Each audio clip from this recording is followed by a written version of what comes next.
नमस्कार। मेरा नाम रचना यदुवंशी है और आप मुझसे गोदान सुन रहे हैं। 48 अध्याय मैं आपको पढ़ के सुना चुकी हूँ। आज 49वें अध्याय की बारी है। 49th चैप्टर में आज आपको सुनाने वाली हूँ। अब तक आप जो सुन रहे थे, लास्ट चैप्टर जो मैंने आपको सुनाया, उसमें जो है मिस्टर मेहता और गोविंदी से बात निकल करके होरी पर केंद्रित कर दी थी प्रेमचंद जी ने। होरी, जो कि आपको याद होगा कि जो शहर में भाग के आ गया था, पलायन करके आ गया था, अपनी प्रेयसी के गर्भवती होने पर वो समाज और माता पिता के सामने खड़े होने का साहस नहीं कर पाया था और फिर उसने सोचा था कि वो शहर जाएगा, पैसे कमाएगा, धनी और अमीर आदमी बन के वापस आएगा और सबके सामने अपनी प्रेयसी, अपनी प्रेमिका को अपना लेगा। ये सब रेशमी सपने लेकर के वो शहर आया था। और फिर आपको याद होगा कि मिर्जा ने उसको पनाह दी थी और उसको शरण दी थी, उसको एक कोठरी दे दी थी और वो वहां पे रहने लगा था और मजदूरी करने लगा था शहर में, लखनऊ शहर में। गोविंदी और मिस्टर मेहता और मिस्टर खन्ना के एपिसोड से निकल के पिछले अध्याय में प्रेमचंद जी हमको गोबर पे केंद्रित कर दिया था उन्होंने, कि गोबर जो है वो अब उसने इतना पैसा कमा लिया है और अब वो अपने गांव वापस जाना चाहता है, जो उसने कमाई की है वो धनराशि लेकर के। इस प्रसंग में जाने से पहले जो प्रेमचंद जी ने उसका वर्णन किया है कि अब वो क्या से क्या हो गया है। माने जो गोबर जो गांव में हुआ करता था और अब शहर में आने पर उसमें क्या परिवर्तन हुए हैं, उसका उन्होंने थोड़ा खाका खींचा था कि अब वो धूम्रपान करने लगा है और वो बाजार के सारे नियम जान गया है। बाजार मतलब उनका मतलब शहर से है। और वो सूद पर पैसे देने लगा है, इतनी कमाई उसकी हो जाती है कि वो सूद पर पैसे देने लगा है। और मुद्रा जो बता रहे हैं, लिख रहे हैं प्रेमचंद जी, वो एक आना और एक अन्नी की बात कर रहे हैं। उस वक्त 1930s में ये बहुत बड़ी चीज होती थी। तो प्रेमचंद जी वही सब बता रहे हैं कि अब वो गांव लौटना चाहता है, परमानेंटली नहीं, शायद स्थायी नहीं, लेकिन अब वो वेल एस्टैब्लिश्ड हो गया है शहर में, तो अब वो उसे परिवार की याद आई है। और जाते वक्त जो है कैसे उसको उसके आसपास के रहने वाले लोग उसको विदा कर रहे हैं, पूरी सहृदयता से, पूरी गर्मजोशी से। और जो बहुत अच्छी और मधुर पंक्तियां मुझे लगी कि उसके दोस्त जो हैं वो मुस्लिम समुदाय के भी लोग हैं। और प्रेमचंद जी ने उसमें विशेष तौर पे लिखा है कि वो एक दूसरे की जो जीवन शैली है, जो विभिन्न है, एक दूसरे से फर्क है दोनों समुदायों की, वो एक दूसरे का मजाक करते हैं। वो नमाज को उठना बैठना कहता है और जो उसके मुस्लिम मित्र हैं वो उसको पेड़ों के नीचे रखी मूर्तियों को बिठौरे कहते हैं और इस तरीके से। लेकिन सांप्रदायिक सद्भाव बहुत अच्छा है, कहीं कोई कड़वाहट नहीं है और बहुत मिलजुल कर सारे लोग रहते हैं। ये मुझे बहुत अच्छा लगा था आज के परिप्रेक्ष्य में। और उन्होंने बताया कि जब वो जाने लगा तो सारे लोग मिलके आए, उसे विदा दी और सबने कहा कि अब अपनी पत्नी यानी बहरिया को लेके आना।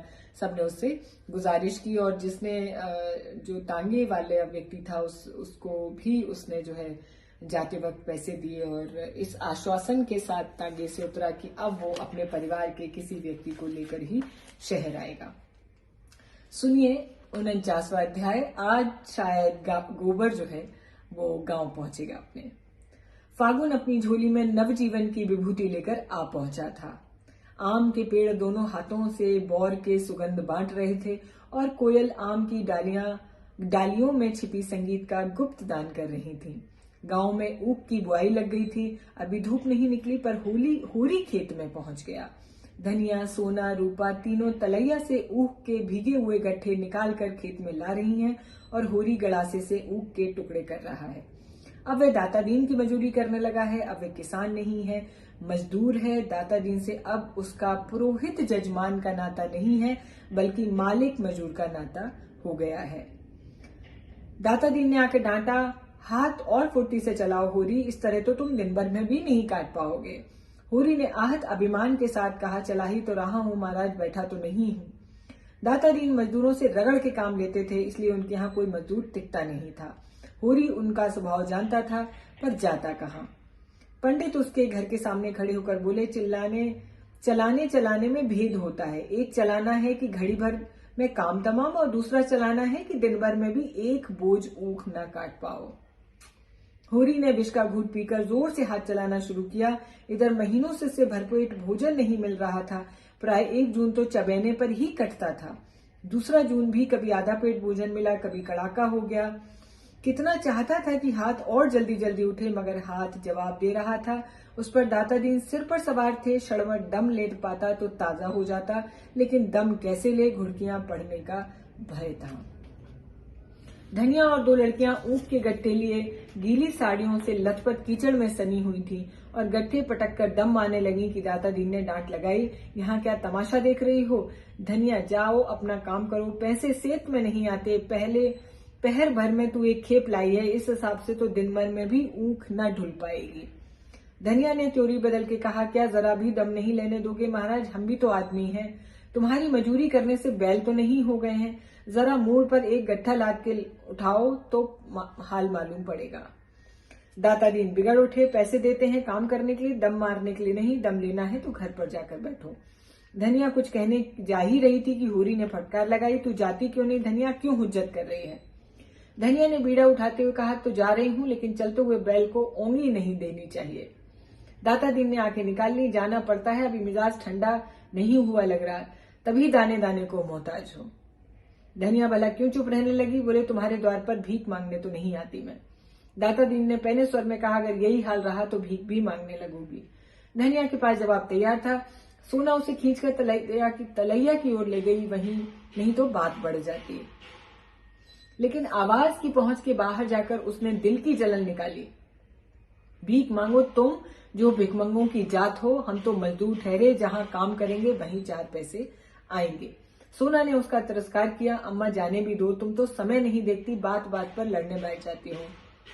होरी उन्मत्त की भांति सिर से ऊपर गड़ासा उठा उठाकर ऊख के टुकड़ों के ढेर करता जाता था। उसके भीतर जैसे आग लगी हुई थी। उसमें अलौकिक शक्ति आ गई थी। उसमें जो पीढ़ियों का संचित पानी था, वह इस समय जैसे भाप बनकर उसे यंत्र की सी अंध शक्ति प्रदान कर रहा था। उसके हाथों में लाचारी आ गई, आंखों में अंधेरा छाने लगा, सिर में फिरकी सी चल रही थी, फिर भी उसके हाथ यंत्र की गति से बिना थके बिना रुके उठ रहे थे। उसकी देह से पसीने की धार निकल रही थी, मुंह से फिचकुर छूट रहा था और सिर में धमधम का शब्द हो रहा था। पर उस पर जैसे कोई भूत सवार हो गया था। सहसा उसकी आंखों में निबिड़ अंधकार छा गया। मालूम हुआ वह जमीन में धंसा जा रहा है। उसने संभलने की चेष्टा में शून्य में हाथ फैला दिए और अचेत हो गया। गलासा हाथ से छूट गया और वह औंधे मुंह जमीन पर गिर गया। उसी वक्त धनिया ऊख का गट्ठा लाई। देखा तो कई आदमी होरी को घेरे खड़े हैं। एक हलवाहा दाता दीन से कह रहा था, मालिक तुम्हें ऐसी बात नहीं कहनी चाहिए जो आदमी को लग जाए, पानी मरते मरते ही तो मरेगा।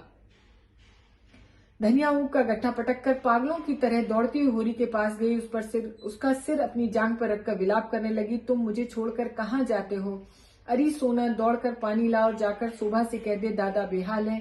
हाय भगवान, मैं कहाँ जाऊं, किसकी होकर लौटूं, किसकी होकर रहूंगी? कौन मुझे धनिया कहेगा? लाला पटेश्वरी भागे हुए आए, स्नेह भरी कठोरता से बोले, क्या करती है धनिया, होश संभाल, होरी को कुछ नहीं हुआ है, गर्मी से अचेत हो गया है, अभी होश आया जाता है, दिल इतना कच्चा करेगी तो कैसे काम चलेगा? धनिया ने पटेश्वरी के हाथ पांव पकड़ लिए और रोते हुए बोली, क्या करूं लाला, जी नहीं मानता, भगवान ने सब कुछ हर लिया, मैं सब्र कर गई, अब सब्र नहीं होता, हाय रे मेरा हीरा। सोना पानी लाई। पटेश्वरी ने होरी के मुंह पर पानी के छींटे दिए। कई आदमी अपनी अपनी अंगोछियों से हवा कर रहे थे। होरी की देह ठंडी पड़ गई थी। पटेश्वरी को भी चिंता हुई, पर धनिया को वह बराबर साहस देते जाते थे। धनिया अधीर होकर बोली, ऐसा कभी नहीं हुआ लाला, कभी नहीं। पटेश्वरी ने पूछा, रात को क्या खाया था? धनिया बोली, रोटियां पकाई थी, लेकिन आजकल हमारे ऊपर जो बीत रही है वो तुमसे क्या छुपा है। महीनों से भरपेट रोटी नसीब नहीं हुई है, कितना समझाती हूँ, जान रखकर काम किया करो, लेकिन आराम तो हमारे भाग्य में लिखा ही नहीं है। सहसा होरी ने आंखें खोल दी और उठती हुई नजरों से इधर उधर ताका। धनिया जैसे जी उठी, विवल होकर उसके गले से लिपट गई, बोली, अब कैसा है जी तुम्हारा, मेरे तो प्राण नहों में समा गए थे। होरी ने कातर स्वर में कहा, अच्छा हूं, न जाने कैसा जी हो गया था। धनिया ने स्नेह में डूबी भर्तसनास ने कहा, देह में दम तो है नहीं, काम करते हो जान देकर, लड़कों का भाग था, नहीं तुम तो ले ही डूबे थे। पटेश्वरी ने हंसकर कहा, धनिया तो रो पीट रही थी। होरी ने आतुरता से पूछा, सचमुच तो रोई थी धनिया? धनिया ने पटेश्वरी को पीछे धकेल कर कहा, इन्हें बकने दो, तुम पूछो वे ये कागज क्यों छोड़कर घर से दौड़कर आए। पटेश्वरी ने चिढ़ाया, तुम हीरा हीरा कहकर रो रही थी, अब लाज के मारे मुकरती हो और छाती पीट रही थी तुम। होरी ने धनिया को सजल नेत्रों से देखा, पगली है क्या, अब न जाने कौन सा सुख देखने के लिए मुझे जिलाए रखना चाहती है। दो आदमी होरी को टिकाकर घर लाए, चारपाई पर लिटा दिया। दाता दीन तो कुड़ रहे थे कि बुआई में देर हुई जाती है, पर माता दीन इतना निर्दयी न था। दौड़कर गर्म दूध लाया, एक शीशी में गुलाब जल भी लाया और दूध पीकर होरी में जैसे जान आ गई। उसी वक्त गोबर एक मजदूर के सिर पर अपना सामान लादे आता दिखाई दिया।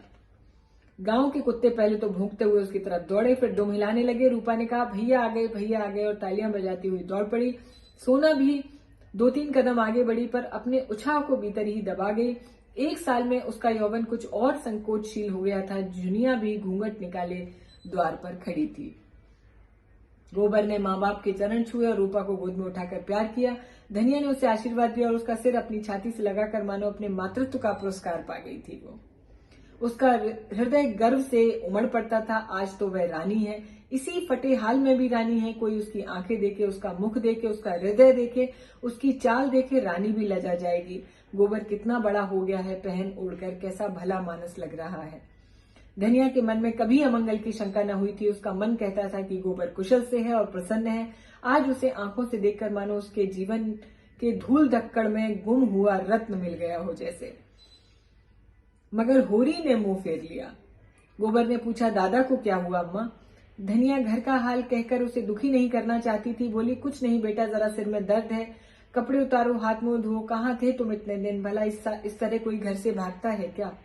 और कभी एक चिट्ठी तक नहीं भेजी तुमने। आज साल भर के बाद जाके सुध ली है। तुम्हारी राह देखते देखते आंखें फूट गई।